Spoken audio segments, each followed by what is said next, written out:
Good evening, ladies and gentlemen. My name is Augustus, and welcome to the final route in Tsukihime. Last route, we finished off Hisui's route, and, well, there's only one ending left. Let's just show you. We have Tsukihime, Argoade's true ending, Moon at Dawn, Argoade's good ending, Daylight Blue, Ciel's true ending, Sun, Ciel's good ending, Warm Afternoon App, Akia's true ending, Distant Reed Warbler, Akia's normal ending, Midday Moon, Hisui's true ending, and Dreams of Summer, Hisui's good ending. And there's only one spot left. Only one ending remains. And I had I mentioned in an older episode, I think that was almost 2 weeks ago at this point, week and a half, something like that, that I was actually going to have us watch every scene again. And just to show that off, I'm going to turn that off, and I'm stalling, I know, I'm really excited, I really am excited, I love Kohaku's route. Man, if you've not read Kohaku's route, you are in for something. So, let's start from the beginning, shall we?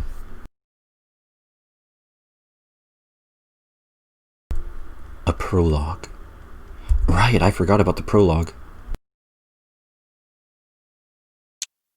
Genuinely, it's been so long since we've seen the opening scenes, and that's one of the reasons why I'm doing this. I want to, and I think I did this in my personal playthrough when I played through this entire all the endings. My first time was in the first and last routes. I watched every scene as a sort of a bookend. Man, it feels good. It's been so long since we've seen this.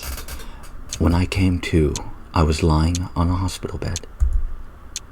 The curtain on the nearby window sways gently. It is a beautiful day outside, and the dry wind signals the end of summer. Hello, Tonoshiki-kun. Congratulations on your recovery. The unfamiliar old man extends his hand for a handshake. His square-rimmed glasses and warm smile are very befitting. His tidy-looking white clothes suit him perfectly, too. Can you understand what I am saying, Shiki-kun? No. Why am I in a hospital? You don't remember, do you? You were involved in a car accident while you were walking. Your chest was stabbed by a shard of glass, and it was unlikely that you would survive. That's stabbed by a shard of glass. If I recall, and I don't remember the visuals of his scar, it's described as being very large, covering his entire chest. That would be more than just a shard of glass. I don't know, what do I know? I'm just a friendly neighborhood YouTuber. Well, not that friendly. Very unbefitting of what a doctor would say, yet he says it while still smiling cheerfully. Terrible. I feel terrible. I'm tired. Can I go to sleep? Yes, you should rest. You must focus on recuperating and not push yourself. The doctor is still smiling. To be honest, I can't stand that smile anymore. Can I ask you something, doctor? What is it, Shiki-kun? Why are there scribbles all over your body? And there are cracks all over the walls. Why are there cracks in the walls? The smile vanishes for just a brief moment, then returns to his face immediately. He turns and walks away. What are you, vax? No. Yes. It's... I can't even remember their names. I'm getting their names confused. It's been years. Anyway, it seems there was some sort of brain damage after all. Get a hold of Dr. Ishia in neurology. I also suspect he may have suffered some damage to his eyes. Spend the afternoon examining his eyes. Fucking, that's a comment. There must be some brain damage after all. Ugh. Yeah, that's whatever. The doctor whispers to the nurse so that I won't hear him. Weird. There are scribbles all over everyone's bodies. The sloppy, zigzagging black lines running all over the floors, walls, the ceilings. I don't understand what they mean, but looking at them makes me feel sick. I wonder what it is. I can't do a kid's voice, by the way. I can't do most voices, but I definitely cannot do a kid's voice.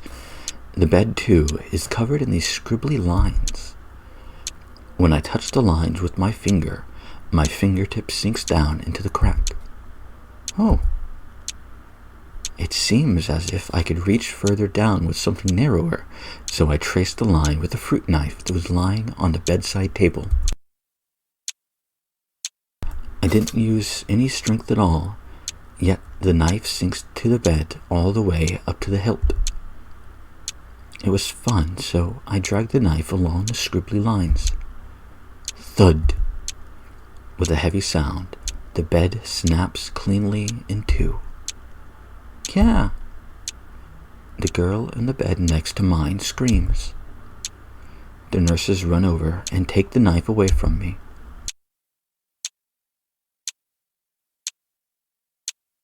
How did you break the bed, Shiki-kun? The doctors don't ask why, but curiously persist on how I did it. I traced along that line and it broke. Hey, just what is this hospital full of cracks? You'd better stop it with that, Shiki-kun. There are no such cracks like that anywhere. Now tell me, just how did you break the bed? You can tell me, I promise I won't get mad.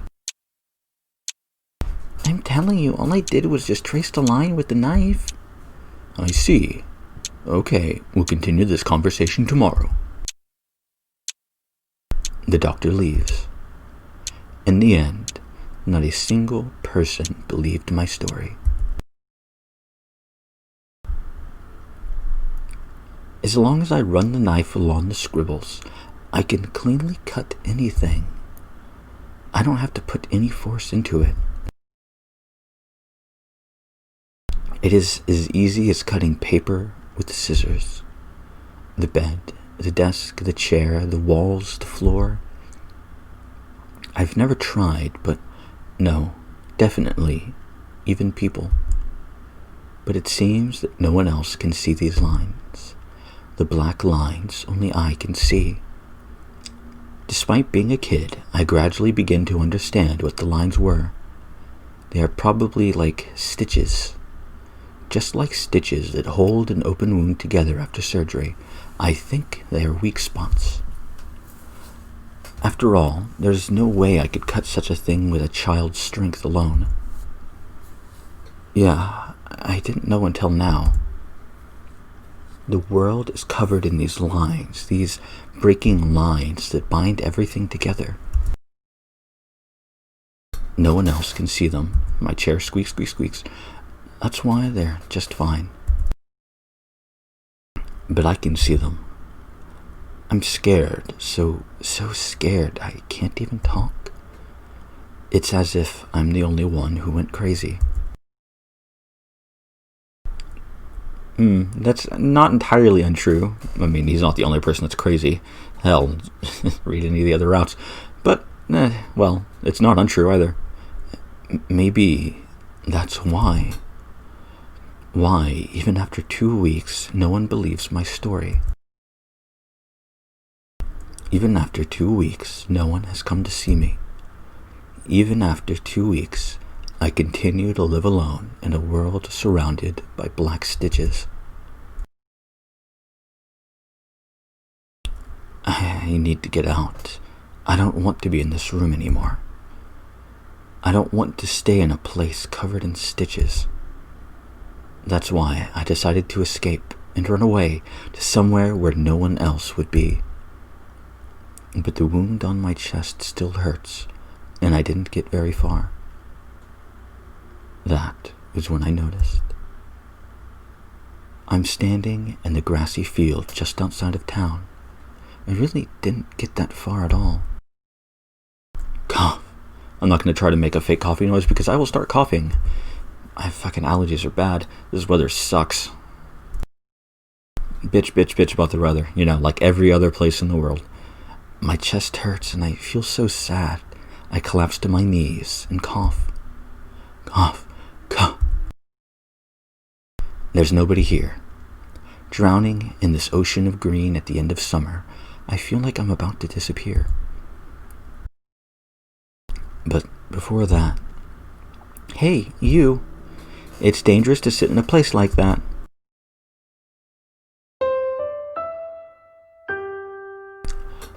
I hear a woman's voice from behind me. Eh?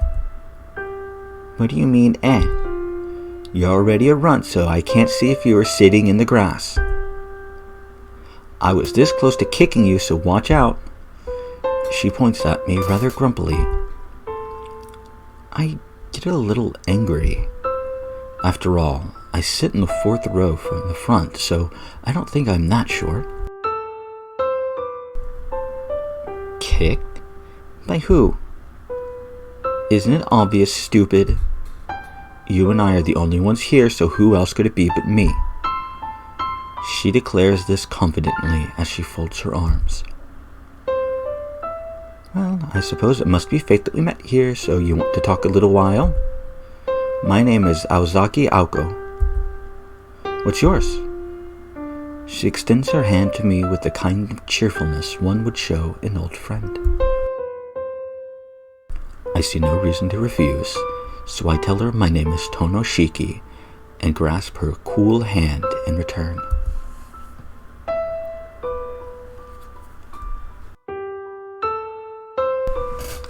Talking to her was a lot of fun. She didn't ignore what I said just because I was a kid. Instead, she listened. She listened to what I had to say, like a friend. We talked about many things. About my family. About how it was an old and respected family with very strict traditional rules and my equally strict father. About my little sister Akia. Quiet Akia, always following me around. Oh, I just noticed Shiki has eyes. Like a full face. Hold. Yeah, he has a full face. You guys can't see my mouse. That's strange to me because in all of the other art that I can think of in this visual novel, he has no face. He has a mouth sometimes, a nose, I think a nose, or at least the hints of a nose. Definitely has no eyes because his hair is covering the upper portion of his face. For sure no eyes, and I don't remember about nose for sure. I think nose might be in some, but not all. It's just so weird to me that he has a face. Oh well. About our big mansion and the vast garden, and how Akia and I would play together with our friends. I told her about many things, almost feverishly. It's that time already. Or this time already. Sorry, Shiki. I've got some business to take care of, so let's stop here. She gets up to leave. My chest tightens, and I feel sad, thinking that I would be alone once again. See you tomorrow. I'll be waiting for you here, okay? You should go back to your room and listen to your doctor. Oh. She speaks with such ease, in such a natural way, as she makes her way off. See you tomorrow. Tomorrow, we would be able to talk like we did today. I'm happy. It was the first time I truly felt something since I awoke from the accident. Since that day, going to that grassy field in the afternoons became part of my daily routine. She would get angry when I called her Aoko. For some reason, it seemed she hated her own name. After some thought, I decided that she seemed like a very distinguished person, so I called her Sensei. If you don't know why she doesn't like her own name, then that is from... I know Mahoyo, but I don't remember it's in Kara no Kyokai. Not read it, or watched it. But it's because of her sister. She doesn't like her sister very much.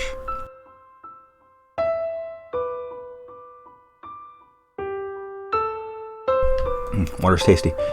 Sensei would seriously listen to anything I had to say and would always dispel my anxieties with a single word, without fail. I was depressed from the accident, but slowly, thanks to Sensei, I began to return to my former self. Even those scary black scribbles didn't seem quite so scary anymore when talking to Sensei.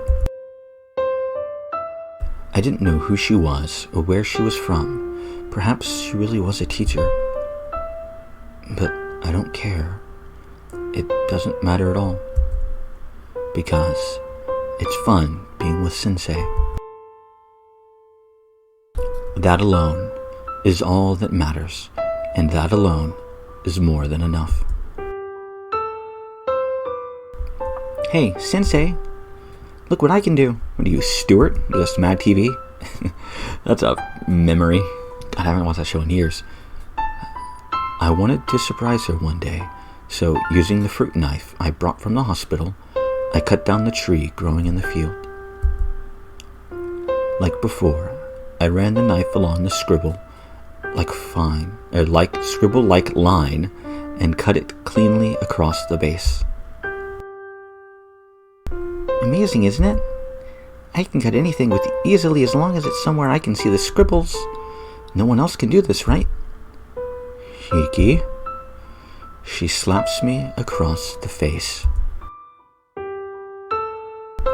Sensei?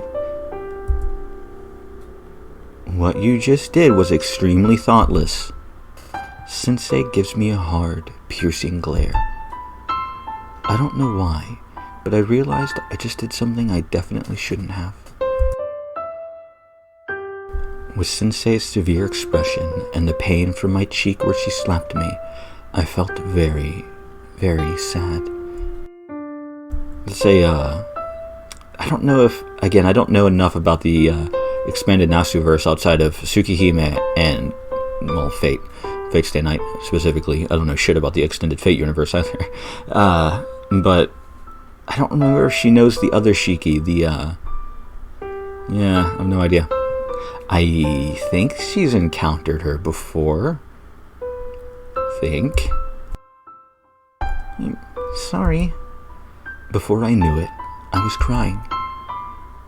Shiki. Then, a gentle, warm feeling envelops me. There's no need to apologize. It's true that you did something I should be angry at you for, but it's definitely not your fault. Sensei squats down and hugs me. But you know, if someone doesn't tell you otherwise now, one day you're going to make a big mistake you can never take back. That's why I won't apologize. You can hate me all you want if you feel that way. No, I don't hate you, Sensei. Really? I'm glad you feel that way. I guess it was fate that the two of us met here like this. Sensei began to ask about the scribbles I could see. As I told her about the lines, the black jagged lines that somehow only I could see, Sensei's embrace tightened. Shiki, what you are seeing is something that should never be seen by anyone or anything.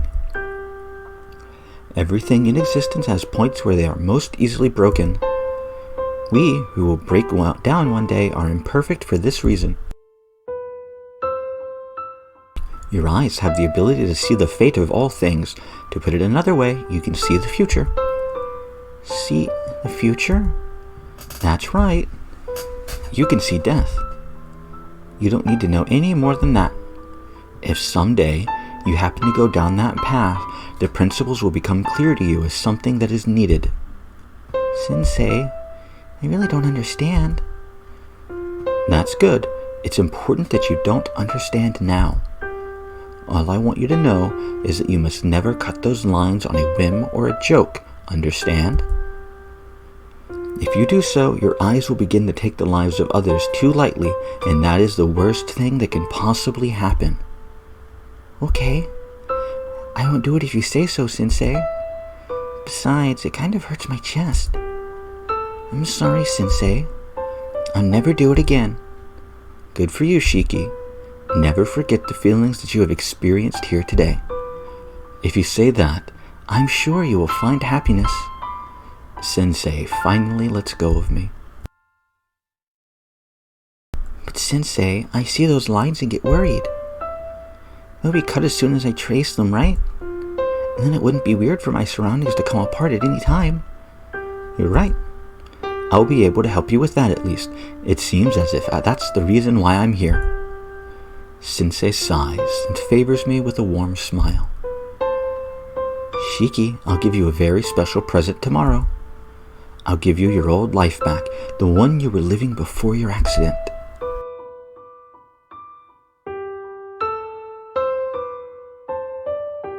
The next day, exactly the 7th day after I met Sensei, she arrives in the grassy field carrying a large trunk in one hand. Here, if you put these on, the strange scribbles won't be visible anymore.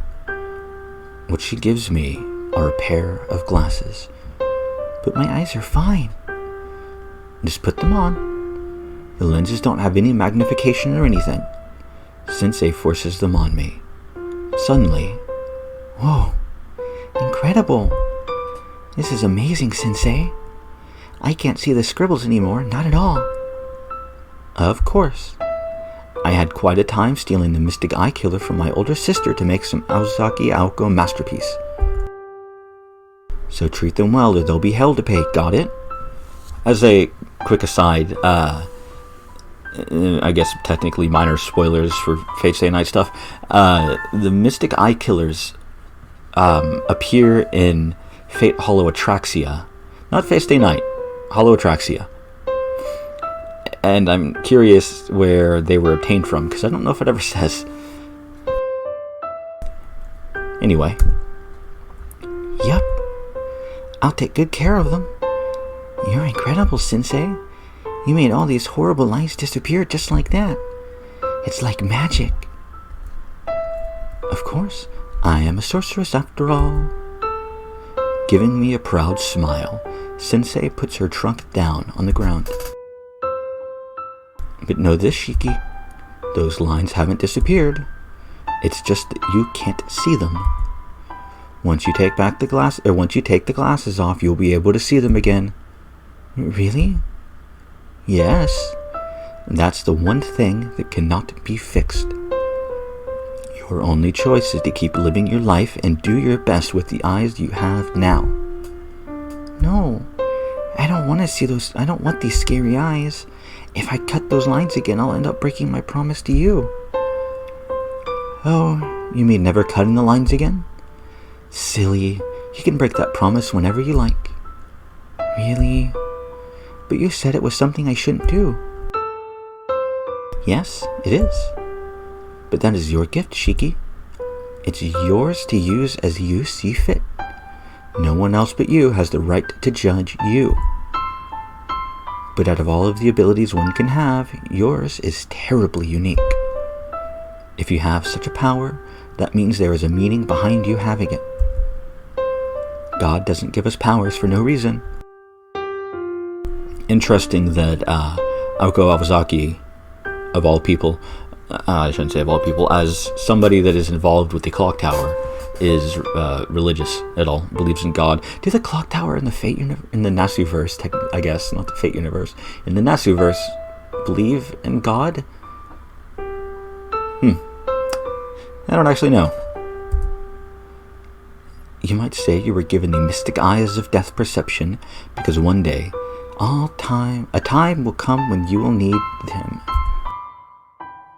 That's why you must not live in denial of their existence.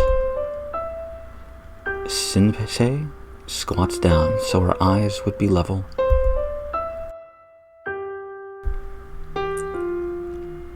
But you know, that's why you must never forget. You are a very kind and honest person, Shiki. As long as you remain the way you are now, your eyes will never bring forth any wrong. However, I'm not telling you to become a saint.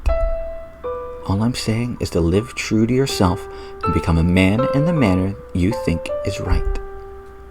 Since you can accept your mistakes and are able to apologize, I know that in 10 years you will become a great man. Sure. Let's go with sure. I'm sure he will. Shiki will be a great person. He won't have any bad features, nothing, not at all. That being said, Sensei stands and reaches for her trunk. Oh, but I must say, unless in exceptional circumstances, you shouldn't take the glasses off. Special powers attract other special powers. Only when you decide there is no way you should take off those glasses, or no other way should you take off those glasses, and even then, be mindful of how you use your power. Power in itself is not evil. What is evil rests surely in the hearts of the one wielding such power. Yeah, from the great historical quote, with great power comes great responsibility. Be it for good or evil, it will be up to you to make the choices, and the choices you make. She picks up her trunk. Sensei doesn't say anything more after that, but deep down, I knew we would have to part. It's impossible, Sensei. I can't do it. I won't understand just by myself. The truth is, I was so afraid before I met you. I was only able to return to being me because you were with me. I can't do it. Not even with these glasses. If you're gone, I can't do it. Don't say such things, Shiki. If you tell lies even you yourself can't believe, you will only make whoever hears you sad. Sensei raises her eyebrow in displeasure and pokes my forehead. You know it yourself, don't you? You're all right now, so don't say stupid things and give up the self that you finally found. Only you can choose to be you. No one else can do it for you. Sensei turns around. Well, this is goodbye. Listen, Shiki. Life is not easy. Everyone's life is a hard, long, rocky road filled with many pitfalls. You have more power than anyone else to do something about it, so pull yourself together. Sensei is leaving. I was sad, but I'm Sensei's friend, so I have to see her off properly. Yes. Goodbye, Sensei. Well done. That's right, Shiki. Hold on to that confidence and always live true to yourself. When you find yourself in trouble, calm down and think things through carefully. Okay? A solution will always present itself if you do. It'll be alright. You'll manage even on your own. Sensei laughs happily.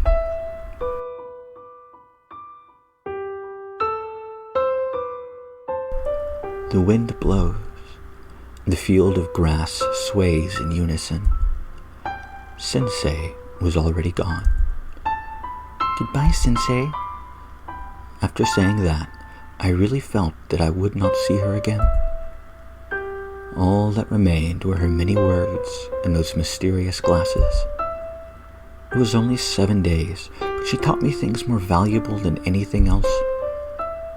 As I stand there by myself, I feel tears well up in my eyes.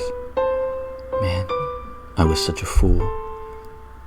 I could only say goodbye. I couldn't even say a single word of thanks to her.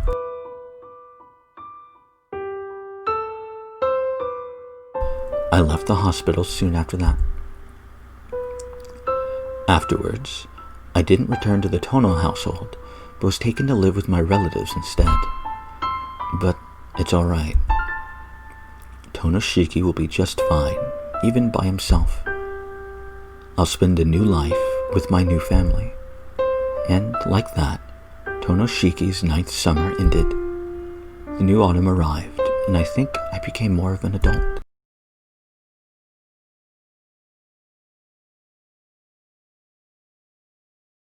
And I think this is where we're going to end off the first episode of Kohaku's route.